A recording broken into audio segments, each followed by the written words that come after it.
কি করেছো? যেসব বেআইনি অস্ত্রগুলো ধরা পড়েছিল সেগুলো আমদানি করেছিল আপনার এই ছোট ভাই। এই, তোর কাছে কোনো প্রমাণ আছে? প্রমাণ ছাড়া আপনার চৌকাটে লাথি মারি? শান্তিলাল বাবু। Yes sir.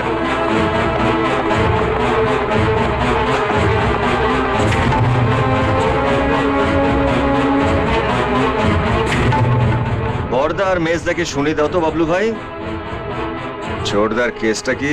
মাস 6 আগে ছোটদা আমাকে রাত্রিবেলা বাড়ি থেকে তুলে নর্থ বেঙ্গলে নিয়ে যায়। সেখান থেকে সবজির ট্রাকে করে অস্ত্রগুলো তুলে নিয়ে এসে আমাকে লুকিয়ে রাখতে বলে। সেগুলোই আপনি পেয়েছিলেন স্যার। আর্মস অ্যাক্টে আপনার ভাইকে আমি গ্রেফতার করলাম। 28 মার্চ থেকে 2রা এপ্রিল সুপার 6 প্রতিদিন দুপুর 1টায় কালার্স বাংলা সিনেমায়।